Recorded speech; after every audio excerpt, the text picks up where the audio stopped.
Welcome to the Chris Hanna Show, your go-to podcast for diving deep into the world of solopreneurship. I'm Chris Hanna. I'm the all-in solopreneur. I've been there and I've done that in the realm of creating multiple one-person businesses. Each episode, I'm here to share with you all the insider tips, tricks, and lessons learned, sometimes the hard way, that have shaped my journey. So whether you're just starting out or you're looking to scale your solo venture, this show is your personal playbook for success. So buckle up and join me as we explore the highs, the lows, and everything in between on the road to successfully winning as a solopreneur. Let's go all in. Hi everyone, welcome back to the Chris Hanna Show. It has been a while. It has been a while for a reason. As I had contemplated everything that I was doing, I had realized I was starting to stretch myself pretty thin, and I couldn't prioritize this podcast at the time. I was building multiple one-person businesses. I was involved in another podcast. I was coaching clients, consulting clients. I was batch creating videos for many clients across southwestern Ontario. I live here in Windsor, so I had clients throughout our region. My goal was to speak, but I didn't have the time to do that. I was playing poker. I was doing a lot. Because over the course of the last year, I have been 100% a solopreneur. At the time of recording this, I am a solopreneur. I call myself the all-in solopreneur because I'm all in with creating multiple one-person businesses. But I've been thinking for a long time and advising other clients of the importance of having a podcast. And while I've had this podcast, I have been scattered in terms of my approach, in terms of the content that I shared and talked about. And I didn't know what format I wanted to do. You see, since August of 2023, I have been doing a weekly YouTube series, which I've absolutely loved, called Pushing 40, which is all about my lead up to turning 40 years old in August of 2024.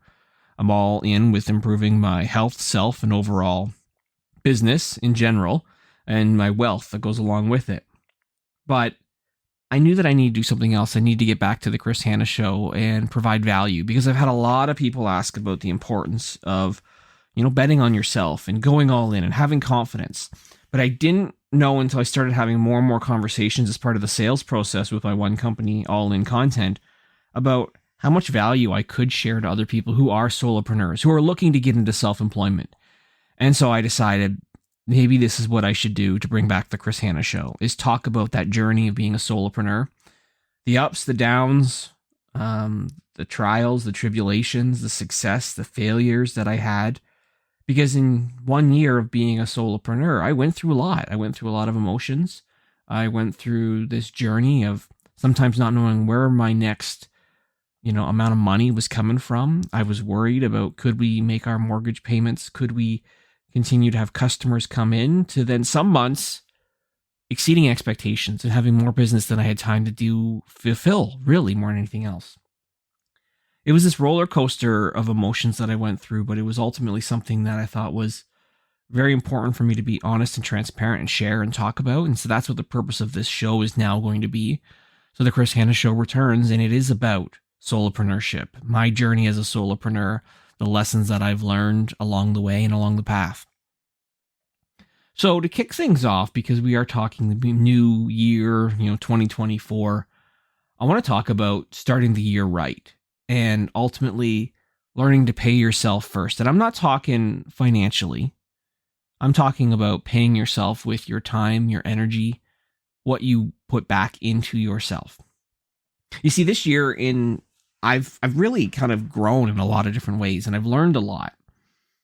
But it's about really trying to do what's best for you. When I became a solopreneur, I did so for a variety of reasons. One, I had worked my entire career for other people.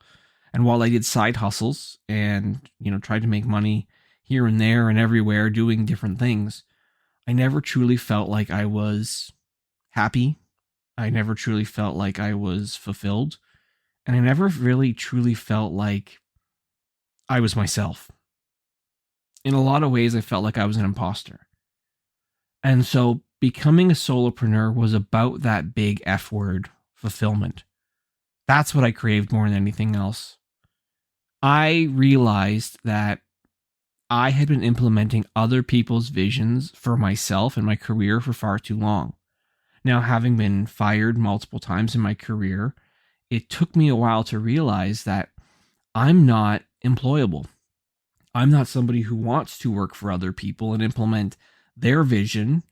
I want to implement my vision for myself, for my family, for the opportunities that we have, and live and operate my way, not be stuck to the traditional norms, which a normal career would do.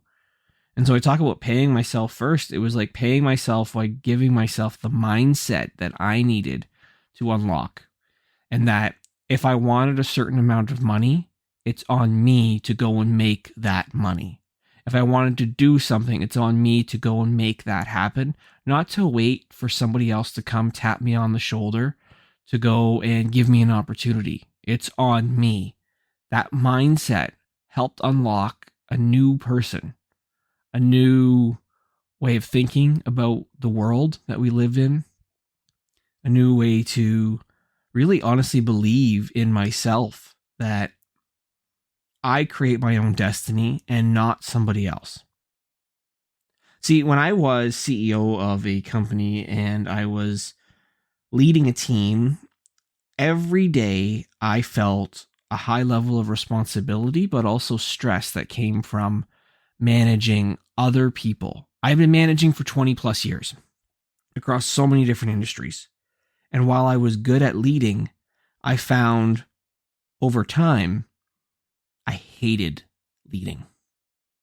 I hated having the same conversations over and over and over again with employees, even though every employee is different. Everyone needed the same thing, to be pushed, to be motivated, to just do their job. And it dawned on me as the company that I was leading was having some struggles that we didn't need as many people as we did, and that the work could be done by a few. In fact, the work could be done by a handful, myself included. And so it dawned on me that if all this work can be done by a handful of people or even one person, why have a team if you don't need it? Why have the extra expense?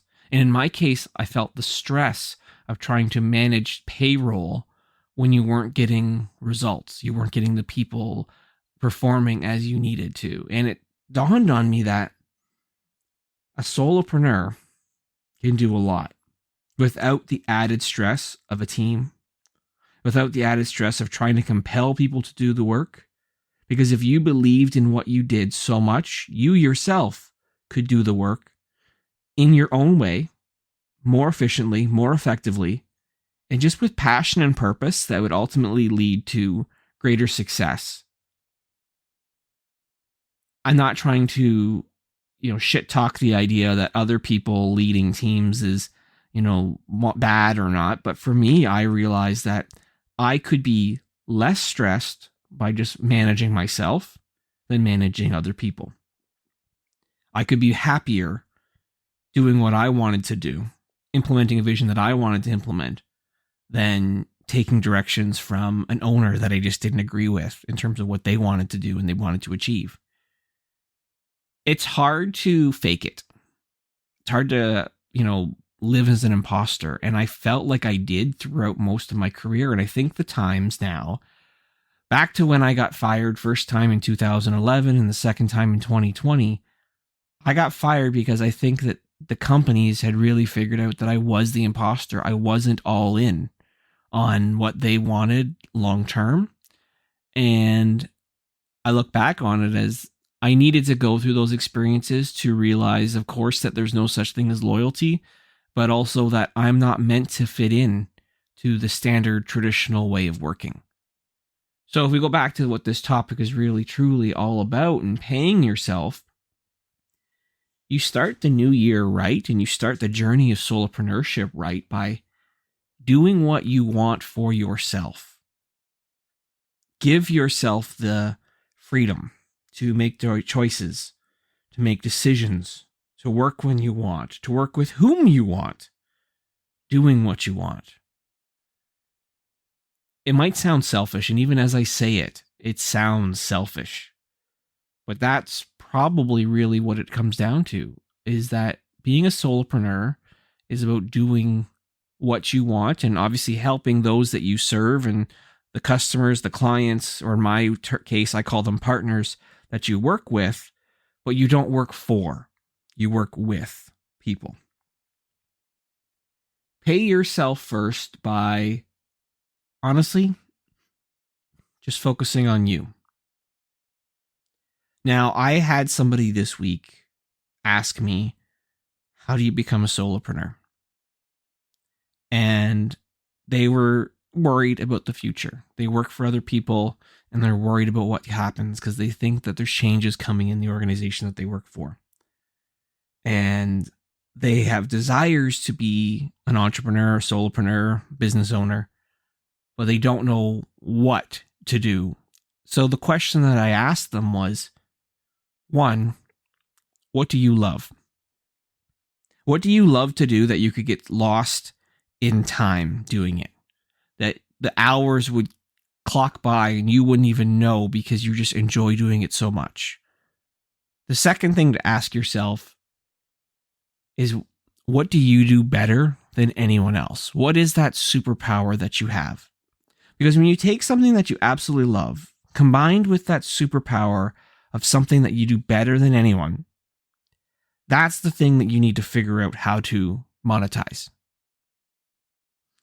For me, this journey of being a solopreneur took me through this world of trying to ultimately figure out, what do I do better than anyone else? And what do I love to do? You see, as a solopreneur, I thought, well, maybe it'll be coaching. And then I started doing coaching and realizing, the one-to-one stuff I don't enjoy. It's not giving me fulfillment. Plus, it's hard to chase enough people down to get consistent enough money. And to me, it felt low ticket. And the low ticket side of things is annoying. It is frustrating. It's not worth the hassle and the drama that comes with it. And people's expectations are way too high when it comes to low ticket. So, while I do some coaching here and there, I don't focus as my main core business on that. But I had to go through that process of learning. Then I thought, I'll do consulting, a form of coaching, but I'm working now more with business owners, people who are going to more take action and, recommend improvements. So what I started doing is I started consulting on how to implement AI and how to do a bit of a deep dive into people's businesses and find improvement opportunities. And while that was good and that was, financially rewarding, I still didn't feel like it was valuing enough of my time, nor was it truly fulfilling, because you can give all of the direction, guidance, advice, and answers to somebody, but that doesn't mean that they're going to take it and run with it. And so you're still at the mercy of people implementing what you've given them. And a lot of times when you're consulting, people don't do it. They want the information, but they never take action. So then, of course, I had my company hire for me, where when I created that in 2022, it was in the summer of 2022, I did that because I saw a need. I thought that I'm, really good at hiring for small business owners. I'm great at interviewing people, finding out who's the right fit for certain roles. And so I was doing that as well, in addition to the coaching and consulting. And while I'm good at it, I didn't love it, because I started hiring roles for companies and for leaders that I wasn't skilled in. And so that took more time, more effort to do. And I also got frustrated with business owners who I'd hire for, find a great candidate, excellent candidate. But because of the lack of leadership skills of some of the people that I hired for, they then would decide after many, many months that they either need to let the person go or they need to pivot their business because they're just not stable enough to move forward. I think that's the downfall of the hiring business, is that you can hire the best person for the job, the best person for the company, for the role. But if you don't have good owners in a business or leaders, things fall apart. And I saw that happen way too often. And so that was frustrating for me. So I still have Hire For Me as a company, but I don't prioritize it or focus on pushing it as much. Again, it wasn't something that I found that I loved. One thing that I have been doing for years, since 2018, was batch creating content for myself. I found that the power of doing a session on, whether it was initially blog posts or podcasts and eventually videos, was fun for me. I got to be creative. I got to challenge myself. I gamify everything and see how many of a certain type of content can I do. And so while I was trying to promote Hire For Me, I started really diving into video more than I had ever done before, and learning how to not only just record and be confident on camera, but to edit, to caption it, and then schedule for release. So I've been doing this, myself for years. But because I loved it so much, and asking myself, what do I love and what do I ultimately think I do better than anyone, it dawned on me that this not only fills a gap, but it also leads to an opportunity to monetize and provide this service to others, which is what I did. I started with doing some freelance work, recording content and then, giving it to people to release on their own. And then I found that was the problem. People wouldn't release it on their own because they just didn't know how or didn't have time. So combining everything together, I thought I will turn this into the business. And I did. And I turned it into all-in content and launched officially in August of 2023. And I was really pleased with having multiple months of, $20,000 plus months based on retainers and projects and stuff that we had done. So it had been very successful for me. So I'm excited to really focus on this and prioritize this. And I think I'm doing well with it and garnering interest because I focused on those two questions of what do I love and what do I do better than anyone else. So to go back to the theme of this episode where I said you want to start the new year right, you got to learn how to pay yourself first. You're paying yourself in a variety of ways, but I think the big lesson today is that you have to ask yourself some questions first, and then the results will come when you start to take action. You have to invest in reflecting, in time, in mastering your craft, in figuring out what works for you, what doesn't. I went through a variety of different things, right? Between coaching and consulting and hiring, and then the freelance work, which then led to now fully offering this video batch creation service with scheduling your social media. It has been such a game changer for me in terms of just the clarity of focus, but it took that investment in myself first and figuring out what I liked, what I didn't like to ultimately get me to where I am today. So that's really want to end this episode as we talk, because again, it's that focus and attention you're going to need that's going to help set you up long term as you move forward. So again, if you've got questions on this, if you are wanting to know more about what it takes to really succeed as a solopreneur, you want to bounce ideas off, I'm always happy to do that. You can visit my website, chrishanna.ca. That's going to give you an overview of all the companies and the offerings and services that I have. But it also gives you the ability, if you want to book a call, book a Zoom call with me, happy to chat, talk through what's going on in your world, if maybe solopreneurship is the right thing for you. Perhaps you are interested in the video batch creation services or the scheduling social media that I do offer as well. As we continue to grow, and I say we because my wife has now joined the business, we are looking to help more customers who are wanting to gain time back. They know they need social media. They know they want videos, but they don't want to do it themselves. And honestly, some of them have tried and failed. But we've got a proven system and method to make sure that one day working with us sets you up for months. So you can visit allincontent.ca if you're interested in that as well. But my final message here to be to you is that, again, if you want to start the new year right, you got to pay yourself first. And that's going to start with your time, your energy, and your attention and your focus. Pay yourself first. Go all in.